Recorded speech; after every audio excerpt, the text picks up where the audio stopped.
Hey, I think we are live and I just need to share this and then we'll get going. Perfect.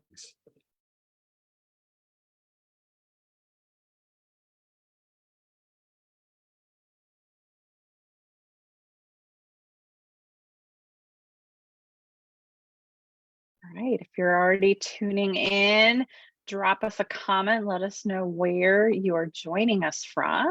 We always love seeing how far of a reach we can have on the internet.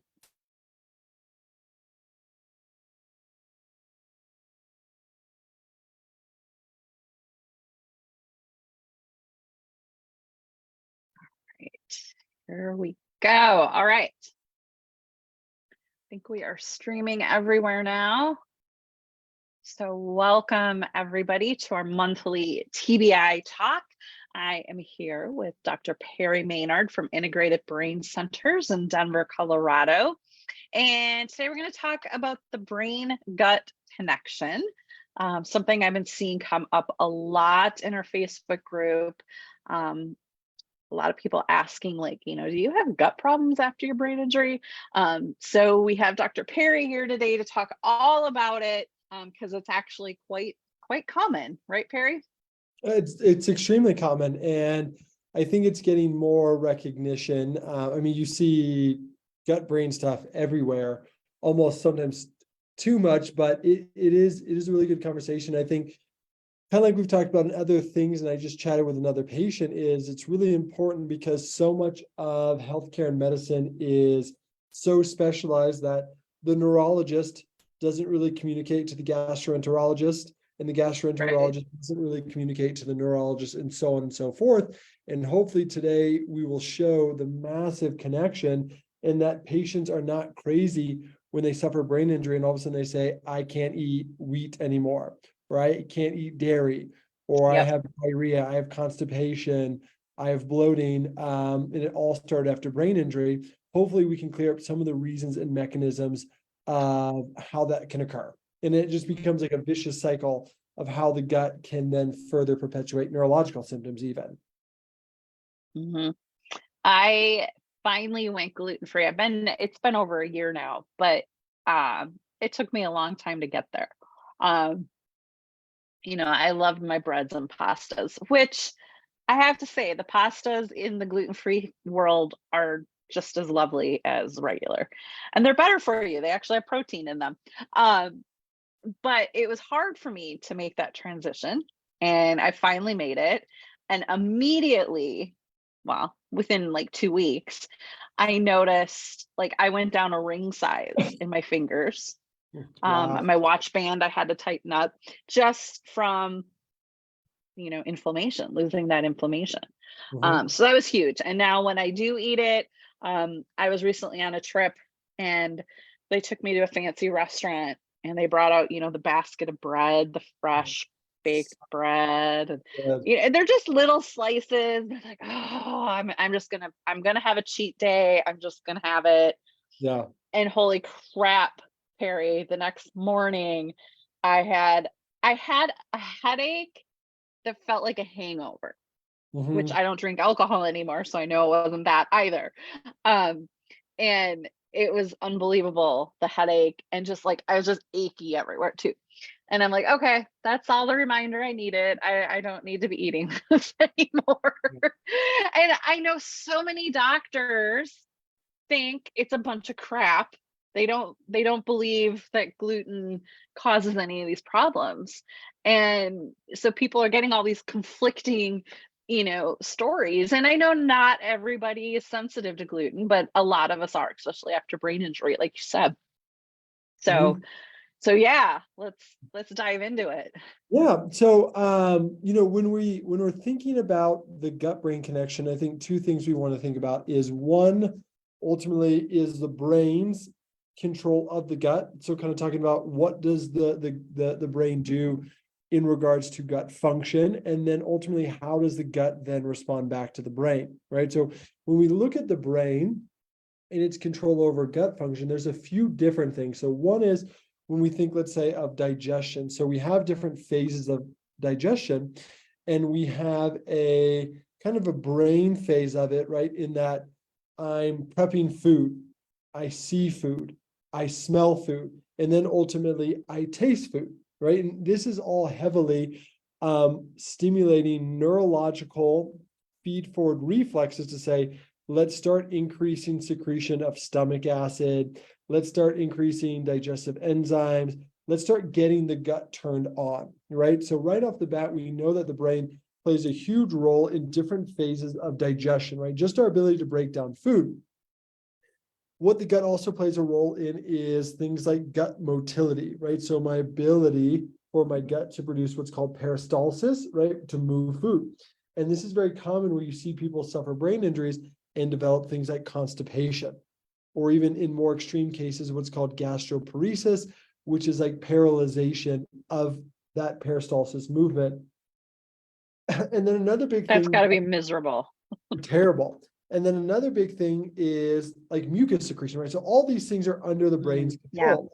So if we suffer a brain injury, depending on where the brain injury is, one of the ways that digestion can be disrupted is maybe stomach acid secretion is now off, right?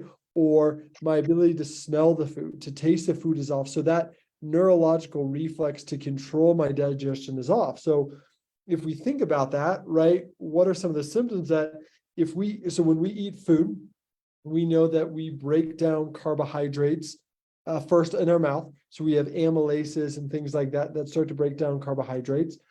Protein and things like that are mainly started to digest in our stomach. And we need stomach acid to be at a certain acidity to start breaking those things down. And then we know that fats and those things are further broken down with other different digestive enzymes. And so what can happen is that all of a sudden we might start saying, hey, every time I eat meat or I eat food, I get very bloated. So if we had a brain injury and we're not really secreting stomach acid or digestive enzymes, or our digestion is off, we might start to have trouble breaking down food, which might start leading to things like gas and bloating. And some of this can occur because now all of a sudden, if food is moving very slow through my intestine, it can give more time for bacteria to start feeding and producing gas. Okay, so we might notice a little bit of early on, like indigestion, heartburn, reflux, maybe gas, maybe bloating, which in the short term, not a huge deal. But what can happen over time is a few things. So one is we know that food needs to be broken down to a certain molecular size and then absorbed. And that our immune system is used to recognizing proteins of a certain size and those things. And so when we start all of a sudden having undigested food, this can start to trigger immune reactivity within the gut, right? That on top of, there is plenty of literature and research to show in the first few days of a traumatic brain injury that we have intestinal permeability. So we develop things like leaky gut. And some of the mechanisms aren't totally clear. Some might be through the vagus nerve and disruption in that. Either way, we know that our gut is, think of our gut kind of as like a stocking, like pantyhose, kind of an analogy, right? Where we have this tube that has very small porous holes that let certain stuff out, but other things not out, right? Because it's certain diameter. And think about all of a sudden those junctions in the gut start to become disrupted, right? That is the concept of intestinal permeability or leaky gut. So say we hit our head, we develop leaky gut, we stop digesting food very appropriately, and now all of a sudden we have these larger amino acids or molecules, and the immune system in the gut becomes hyper responsive. And this is where you start to see then the development of food reactivity, right? And so we might see early on, all of a sudden someone's becoming more reactive because we have intestinal permeability, digestion is affected, and now all of a sudden we start becoming reactive to food. So we can see that top down affects the gut, which then starts to disrupt the immune system in the gut, and then it becomes this self-perpetuating loop, okay? So then we have that kind of brain down. So we know that the vagus nerve has motor and sensory afferents. So motor being that like it's going down to control something to move, sensory being that it's feeding sensory information back. So we know that there's the vagus nerve plays a huge role in a ton of sensory information between the gut and the brain, right? So it's measuring inflammation signals, all these different things, okay? And then we know the brain comes down and controls the ability for the gut to move. So what could happen is that digestion is off. We start becoming a little bit more reactive to food because of the brain injury. We start creating inflammation within our gut, right? Or maybe even in worst case scenarios, gut autoimmunity, right? Things like, is there something like ulcerative colitis? Is there Crohn's? Is there celiac disease, right? Is there a pre-existing gut issue, maybe on top of a brain injury? Right. So then we get further worsening of inflammation, and then we get the gut brain axis. So we just talked about the brain gut axis, but now the gut can then act on the brain. So the more the gut starts to fall apart secondary to a brain injury, then those inflammatory molecules signal via the vagus nerve up into areas in my brainstem that can start creating things like brain fog, fatigue, right? So there's a really interesting theory around depression, of depression being a model of neural inflammation. And there's been a few big papers written on this, looking at, if you ever think about it, when you have the flu, right, what's the last thing you want to do? The last thing you want to do is interact with people, go out, socialize, right? You want to recluse, right? And there are some theories that when we are sick, it makes sense to separate ourselves from the tribe to not get other people sick. Mhm. And so that our Like a natural instinct. yeah, like like an adaptive behavioral reflex. The problem is if inflammation is low grade all the time, is that constant? And there's been some really interesting things showing that inflammation can travel up via the vagus nerve and disrupt the vagus, the autonomic complex within the brain, which then can shut down arousal centers within the brain.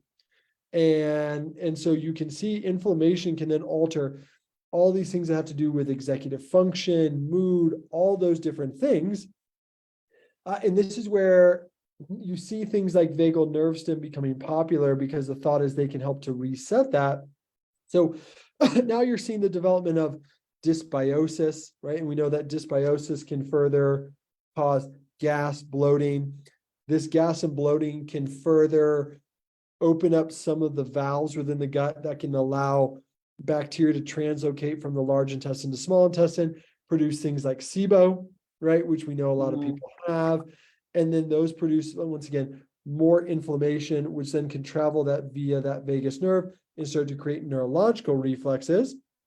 But then the other piece too is that we know that a healthy microbiome, but more specifically, we know that what are called postbiotics, right?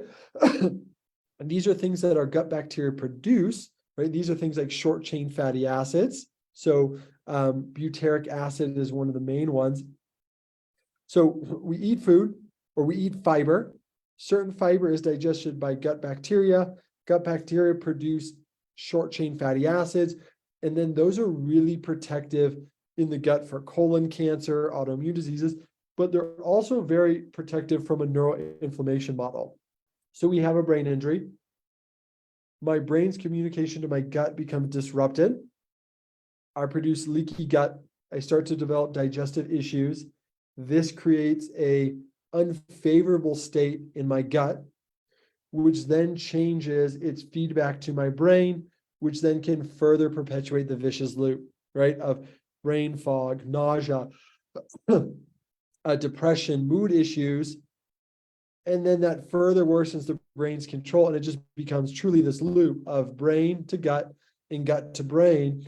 And that's why in a lot of these patients, sometimes it's not enough to just work on rehabbing the brain. Sometimes you have to fix the gut condition they now just produced, right? You could have a brain injury and now someone's got celiac disease, or someone's got ulcerative colitis, or they have Crohn's. They now have a condition that also needs to be treated, because that will further limit their ability to recover from the brain injury. And so that's why a gut-centric approach is not enough, and a brain-centric approach is not just enough. You need to be able to treat both.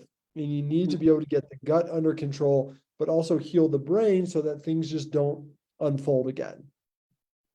Mm-hmm. Yeah. And I think, many of us notice changes in our gut after a brain injury. And so for me, I've been told I had IBS since high school. Mhm. So I really think nothing of it when it flares up. And ironically, right after my brain injury, it went away for 6 months. Mhm. I was like, oh, that's cool. That's a good side effect. But then it came back and just whatever. Once I went gluten-free, it's mostly been gone. Mhm. And so that was also interesting. That's part of the reason why I opted to try gluten-free, just to see if it would help resolve it. I didn't have any faith that it would, Yeah. but it clearly did. And I think, going back to what I said earlier, traditional doctors don't necessarily think there's a correlation. Some do. You might find a good doctor that's seen some of the research, but um, some of the symptoms that people could be dealing with, right? Like you said, bloating, gas, diarrhea, constipation. Fortunately, I've never had that issue. What may be some of the other symptoms, like maybe can't eat foods like they used to. Yeah, I mean, nausea is a massive one that I see. Like low grade nausea all the time. Yeah, and that's just like a self-perpetuating loop of I'm nauseous, so I don't eat, and Yep. so my blood sugar drops, and so my brain doesn't work, Yep. and then I get more nausea. And the nausea, Oh, heartburn. Heartburn heartburn was is a another huge one. one, and then the problem is it can be both. It can both be neurological. So we both know, we've talked about visual and vestibular issues can create nausea. But if now I have a gut-brain axis and now I've thrown off digestion, anytime I get bloating or distension, that can kick off nausea. So now if you don't address digestion, Yeah. it's going to be difficult to get nausea better. But yeah, nausea, heartburn, of course, abdominal pain, gas. I mean, here's the really interesting thing. If you look at some stuff, and this is in celiac literature, 2/3 of patients with celiac disease will manifest neurological complaints more than they will GI complaints, right? So we're talking about all these traditional GI complaints, once again, of nausea, heartburn. I want to say nausea, heartburn, indigestion, upset stomach, diarrhea. That Right? commercial. Pepto-Bismol has it nailed down perfectly. So those are possible. But like I said, there's some compelling literature showing that gut autoimmune condition like celiac disease can manifest more so in neurological complaints, anxiety, and usually it's behavioral. You can have what's called, gluten ataxia, which used to be talked about quite a bit. I personally don't see it a ton clinically, but it is a real thing where some of these food molecules start to cross-react with our brain, right? And then we produce neurological symptoms. So ataxia would be balance disorder. How many people think that their balance issue could be due to bread, right? Not everyone is, but there is a small population where that can be the case. So sometimes it's not traditional GI complaints. It's mood disorder, it's brain fog, it's fatigue. And that's why, like I tell patients, is we try to look at all the things. So going back to brain fog, let's just take that symptom. Brain fog could be purely a sensory processing issue. Like, I don't know where I am in the world. So like, what does vision look like? Like, do their eyes work? Can they see? Can they visually process information? Okay, yes. What's their inner ear look like? Okay. What's the rest of their sensory processing look like? Okay, that looks good. That's not their brain fog. What does blood flow look like? Because we know that poor cerebral perfusion can cause brain fog. Okay, that looks good. Okay, what does inflammation look like? We know inflammation can cause brain fog, and going back to inflammation, that can be the gut creating that response. I mean, look at COVID, look at a stomach bug. All of these things produce neurological symptoms via inflammation traveling up that vagus nerve, right? Vagus nerve / our cerebral spinal fluid. So inflammation so our brain should be pretty sealed tight from our body, right? This is where sometimes people talk about the brain being immune naive, right? There shouldn't be a huge crossover, but there are a few areas in our brain. So either the vagus nerve and some areas in our cerebral spinal fluid where inflammatory molecules from our body can reach our brain. And then that's where they wreak havoc, and then that's where they can throw off balance reflexes. They can throw off visual reflexes and all these different things. And so it can sometimes be very hard to tell, but you really have to understand all of the circuits to understand where is that symptom coming from, right? That is the key, because not all Right. nausea is the same. Not all digestive complaints are the same, and so forth. So, And you brought up Pepto-Bismol earlier. And I want to take a moment to talk about that. Pepto-Bismol, Tums, Rolaids, any of that stuff. It just destroys your gut when you take it. And so, what are better alternatives than turning to those, over the counter things? yeah. I mean, some of those things, can, like you said, I think they can be, right. They can bring symptom relief. All of us have had a night of eating or drinking something. We sit and we pop a few Tums and we can go to sleep, right? So they work. But like you said, when you look at things like, let's take antacids, the one concern is that, like we talked about, is that acid is necessary to break down food. So we know that long-term antacid use can come with risk of nutrient deficiencies.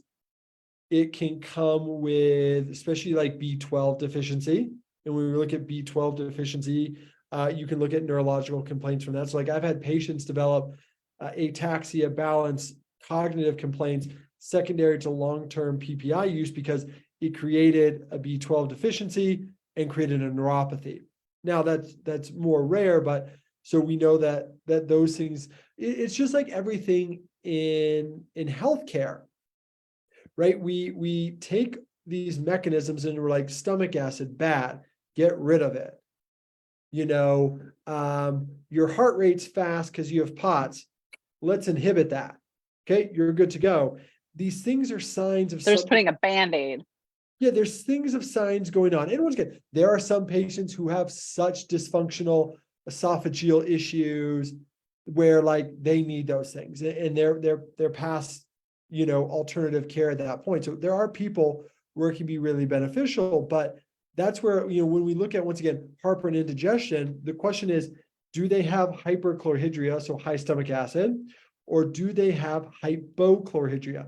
And what you see sometimes is a lot of people will actually have low stomach acid. So when they eat food, they don't digest it. It sits, it putrefies, and then it creates some of these gas and bloating. That gas and bloating puts pressure on the esophageal sphincter, and then you have heartburn. So sometimes actually giving stomach acid and increasing digestion and their ability to break down food can decrease gas and bloating, which can actually in turn help heartburn. Not all the cases, but it's kind of counterintuitive. You think, well, we want to inhibit stomach acid production. Well, sometimes you actually want to improve it so that people can digest food appropriately.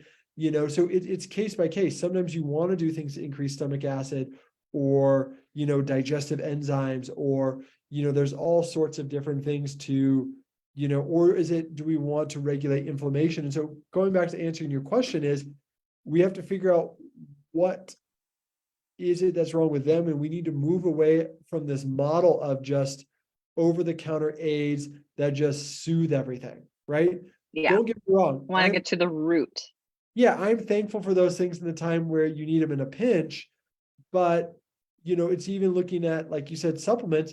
Not everyone needs digestive enzymes. Not everyone needs HCl. Not everyone needs things like turmeric or, colostrum or those different things. But if that mechanism makes sense for them, right? If we want to calm down the immune system in the gut, that's where we might use things like immunoglobulins, or we might use, different forms of curcumin that can settle the inflammation in the gut? Or are we going to use probiotics, prebiotics, postbiotics? It all depends on kind of what's going on with those things. Like I said, those things can help in the short term, but they, when you look at Tums, right, calcium carbonate, you're buffering. You're just buffering the stomach acid, which once again, not the end of the world, but it's not getting to either the problem or even the behavior, right? If you're using it every single night, there's something going on. And you'd be surprised how many people it's like, hey, limit your food, like stop eating 3 hours before you go to bed.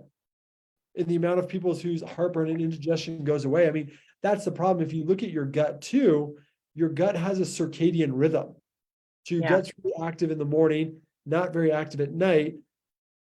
I look back at college and I remember eating like cheese bread at 2 a.m. after drinking.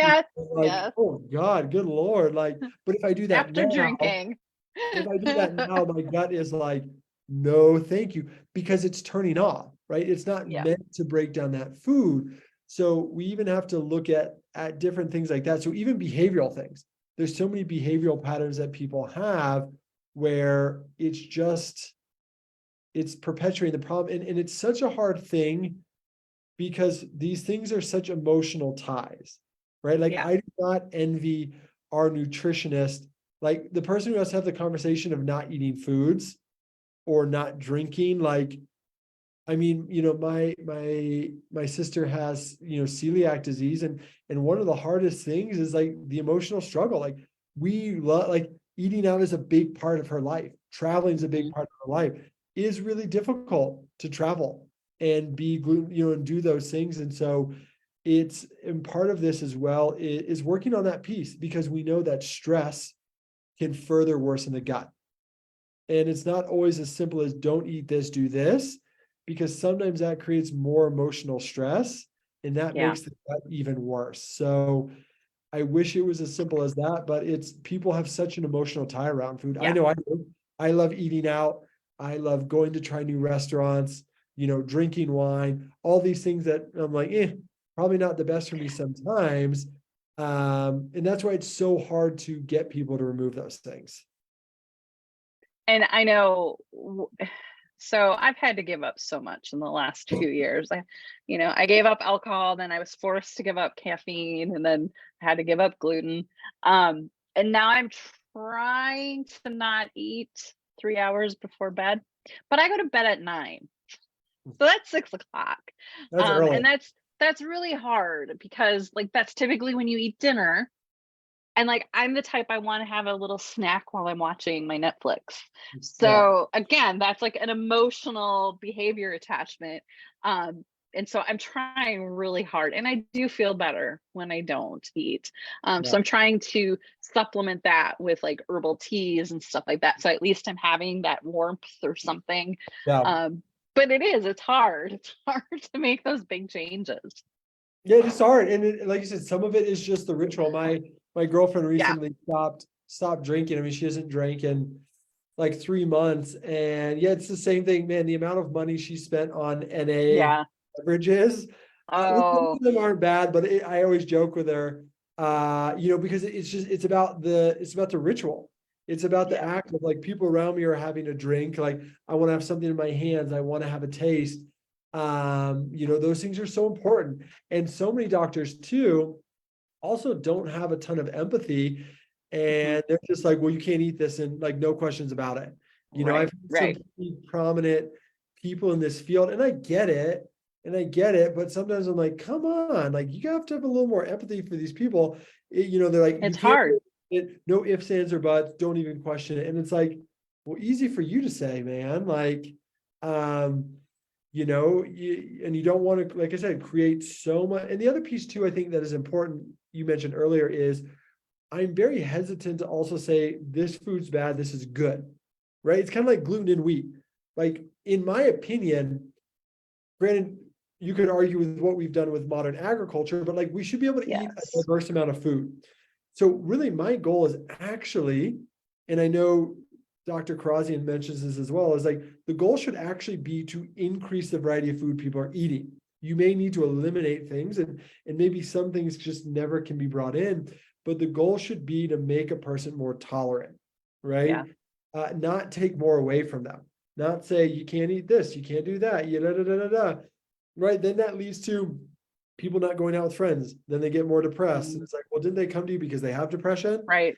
Now their depression is worse, their anxiety is worse because they can't have those outlets anymore, and you don't give them another option. So it's a tough thing. Yeah. It's a delicate balance, and it truly is a gut brain approach or brain gut approach, even from the psychology standpoint. Mhm. Well, Dr. Perry, this has been a really great conversation. Something I think a lot of us are dealing with Mhm. or without a brain injury, right?